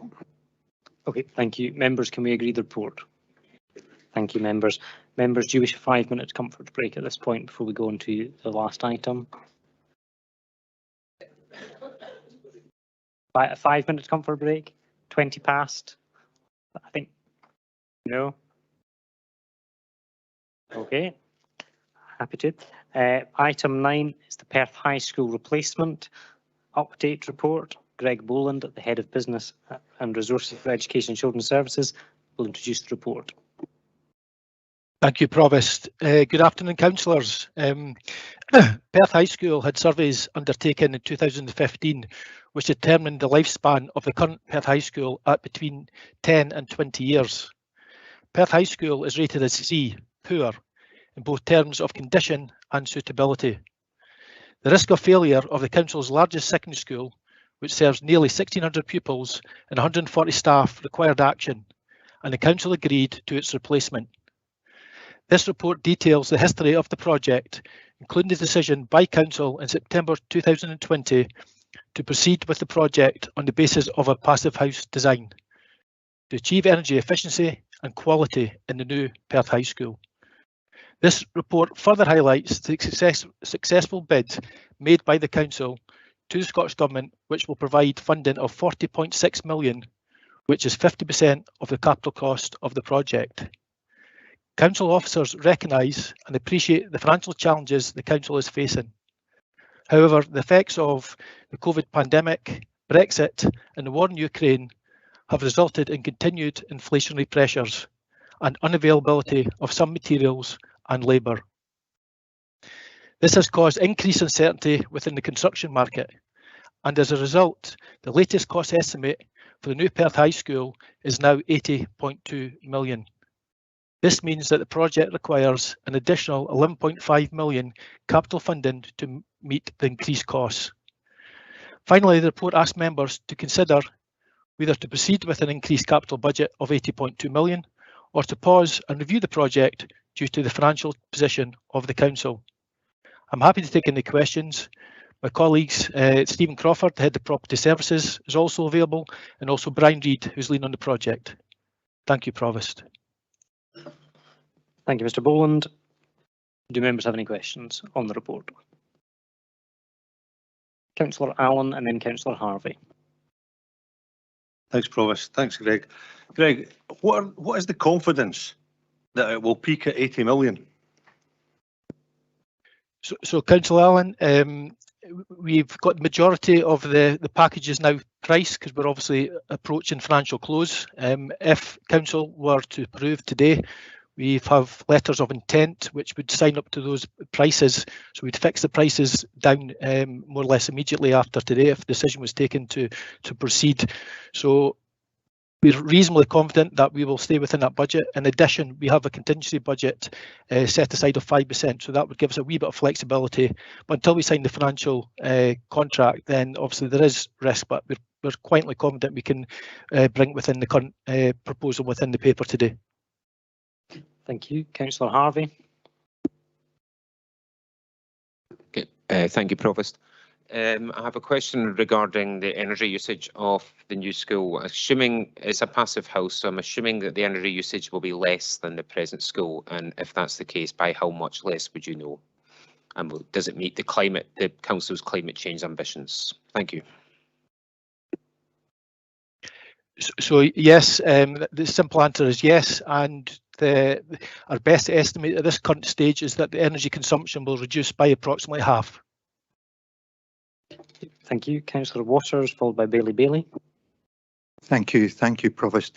Just on the same lines, how important is building this building to the highest environmental standards, passive house, and subsequent buildings that the council do to reach our net zero interim target by 2030 of a 75% reduction in the carbon footprint? Sorry, I'm just trying to be clear, answer that question. Could you just repeat that for me, please? The question was just about how important it is to ensure that the building is built to the highest environmental standard, i.e. passive house, given the targets, the interim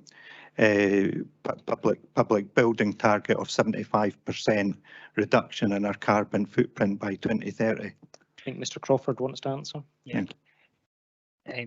Councillor, if I could answer that, this is one of our biggest buildings. I think within 1,000 square metres of one of our other secondary schools.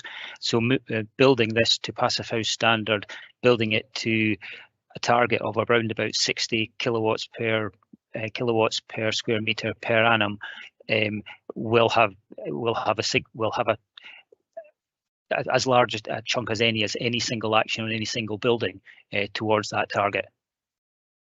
So this will be one of the first low energy passive house schools in Scotland. I think it'll be the third one to commence on site. None of them are completed yet, but it will reduce in carbon terms. I think the business case talks about 490 down to 270 tonnes annually. That's at the current, I'm getting technical here, the conversion factor of electricity. But as nationally we move the electricity supply to non-carbon, non-fossil fuel sources, that will come closer to zero. Okay, the Chief Executive would like to add to the answer as well. Thank you, Provost. Yeah, I guess it would be remiss of me not to comment briefly, just to say that there will be a balance for us to strike as council in terms of looking to deliver on those climate ambitions, looking to deliver on our continuing high performance as an education authority and providing the best available assets, but also addressing the financial challenges that were set out in the earlier paper, in which we raised at the last Finance and Resources Committee. So we know that there are challenges in terms of our current capital programme. We will bring you back further information as part of the budget and the capital programme, but the council will be faced with some difficult decisions about the standards it looks to deliver and the projects it can afford in the future. Thank you. Bailey and then Councillor Braun. Thank you. In response to a different question on a different paper earlier today, our own head of finance cautioned us against revealing what we're willing to pay for a thing ahead of negotiations taking place. Does the mention of the precise budget today in this paper rule out any tenders coming in lower than £80.2 million, or do we think there's a chance that we'll still get competitive bids coming in below that level? Thank you. So Bailey, we obviously have the letters ready to go out, the fixed prices immediately after this meeting. So we'd hope these prices will be agreed as part of the letter of intent, which will be issued after today if council agrees. Quick supplementary. Just a supplementary, if I may. So essentially, we're fixing the price at 80.2 million. It won't be lower than that, certainly, after today's decision. Mr. Crawford wants to answer. Okay. I think Bailey, the £80 million includes the contingency and council costs. The contract cost is less than that, but certainly agreement of the overall budget today and issuing of the letter of intent secures a number of the large subcontract packages at pre-turn of the year prices where there were expected inflationary increases. And that's why we're bringing it to council today to get that letter of intent placed tomorrow. Thank you. Thanks. Thank you. Councillor Braun and then Councillor Duff. Thank you, Provost. Going back to a phrase you used in the report on several times, I think, in 4.1 it says, due to the risk of failure of the building. That phrase can be interpreted in many ways and could worry some people. Could you just expand what you mean by risk of failure of the building? If I could answer that, Councillor, one of the metrics that Property Services got is risk of a building failure, upsetting or closing a building and education not being able to happen. We spend annually a lot of money keeping Perth High School going. Certainly since 2017, we've spent £3 million on improvements, remedial actions, structural inspections, and even this year we're looking at fan coil. Even with the agreement of this new construction, we're looking at some structural works. We've got replacement fan coil heaters in certain areas and a range of other works. Those are the things that we are constantly keeping our eye on. As we've said in the business case, this year we've got over 400 calls into our help desk from the school. That's two every school day, and those we respond to mitigate the risk of failure of the building and a disruption to the 1,600 pupils in the school. That's a very quick one. Can I just clarify then, there is no risk of structural failure of the building? That is correct. Okay, Councillor Duff and then Councillor Collins-Stewart.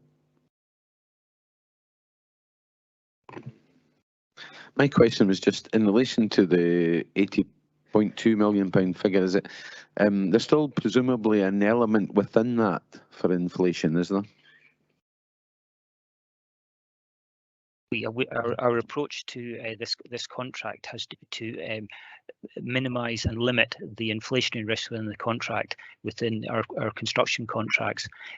So when we sign this, it's a fixed price contract, and so the element of inflation sits on the contractor's risk as opposed to the council's risk. That's fine, thank you. Okay, Councillor Collins-Stewart. Thanks, Provost. It was to follow up, I think, on the answers to questions around the previous questions around two particular points. So the first one, just to follow up on the one that we're talking about just now.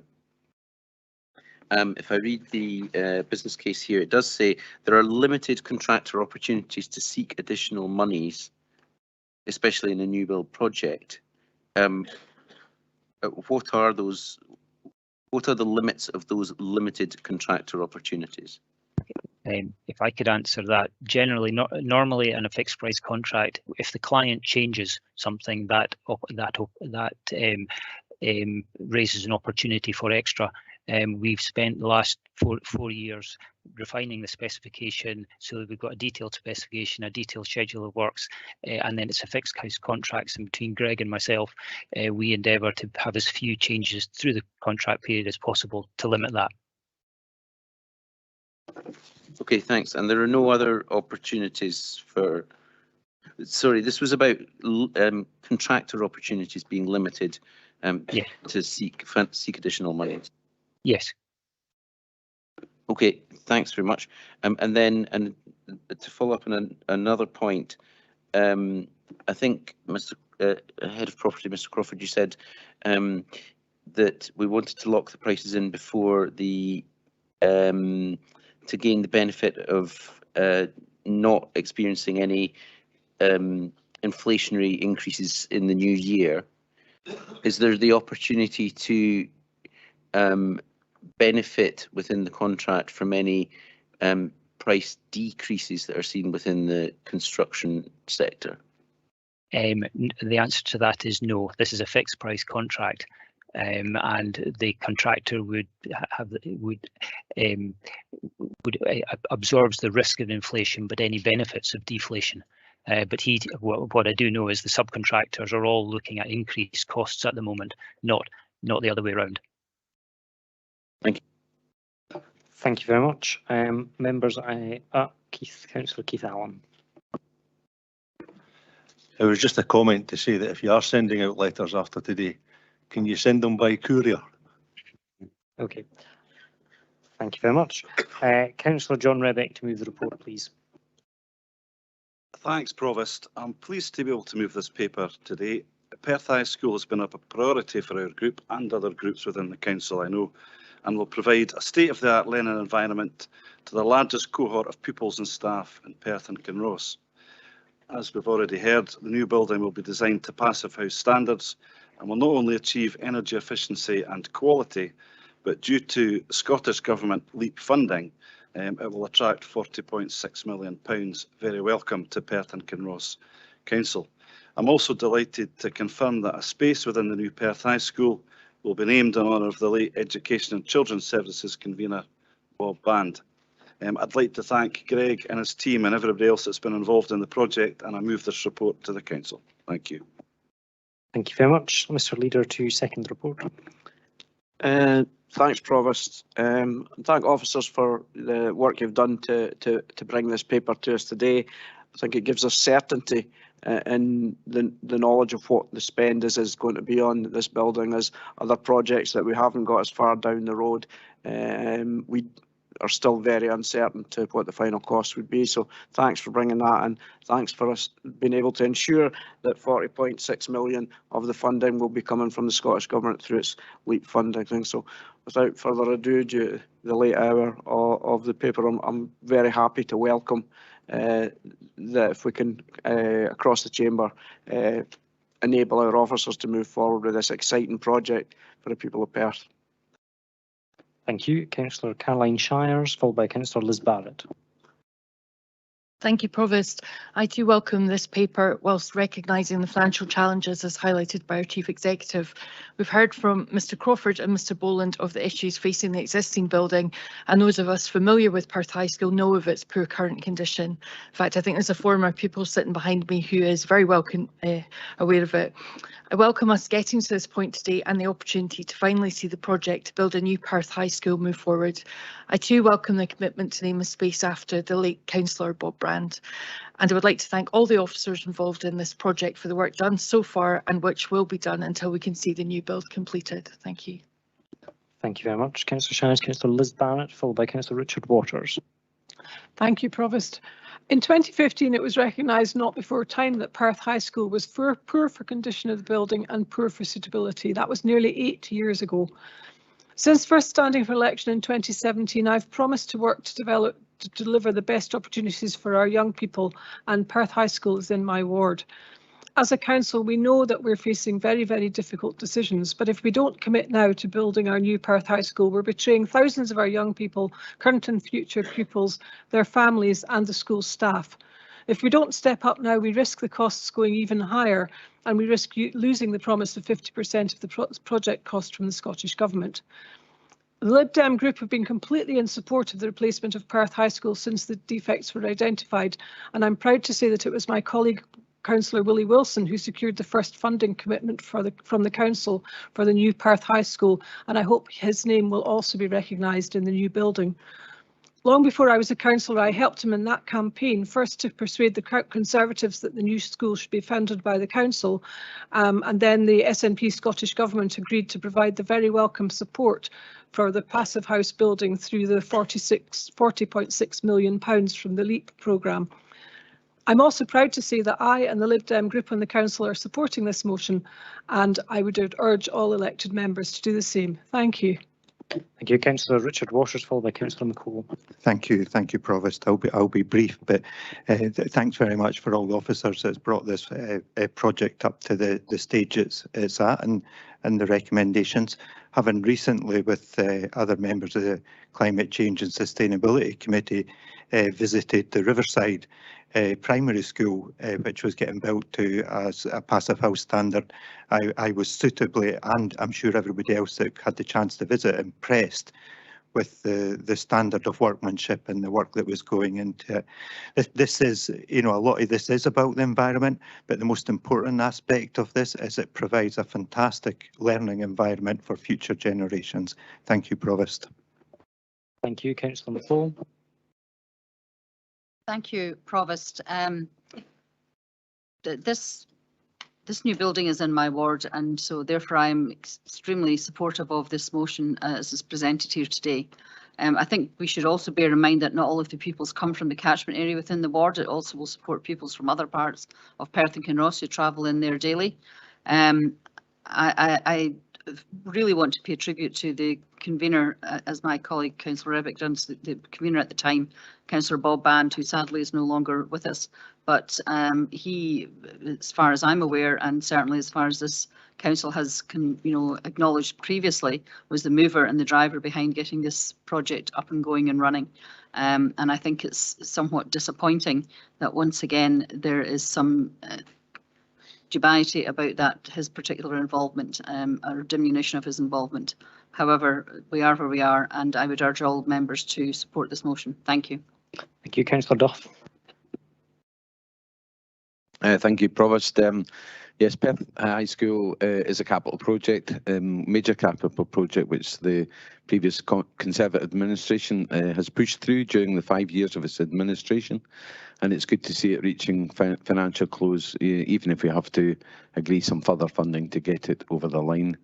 As an indication of its climate change commitment, the administration upgraded its specification and that of Blairgowrie Recreation Centre and Riverside Primary School to meet the more energy efficient, lower carbon emitting passive house standard. And I'm sure we are glad to have agreed these proposals at the time.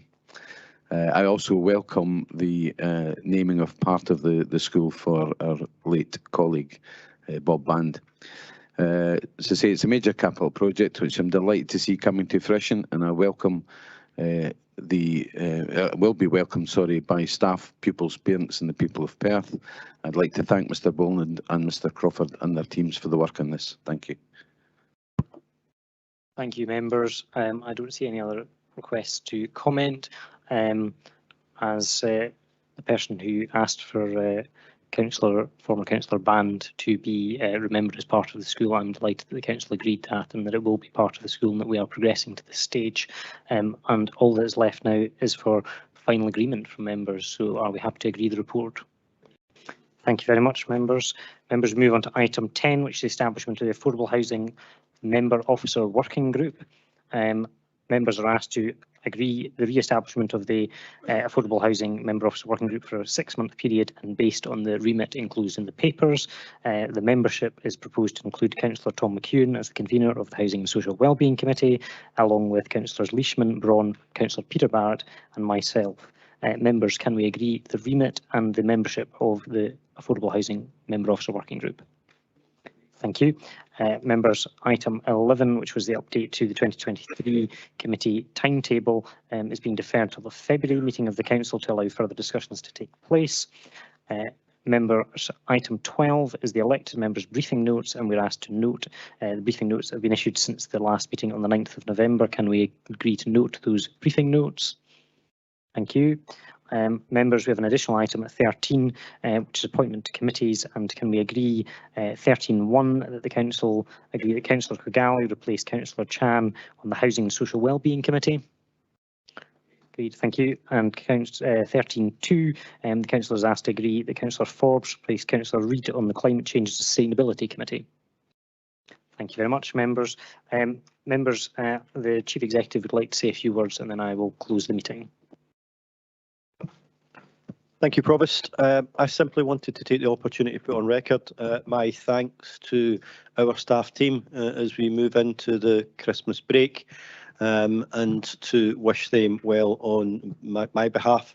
I hope you'll agree with me, we have a fantastic team across many services in Perth and Kinross, but also to take an opportunity to reflect on having had a year in post and 7 months to support this new council, to thank each of you for your commitment and your work alongside officers as we continue to seek to deliver for the people of Perth and Kinross, and wish you all a very happy, healthy and prosperous Christmas and New Year.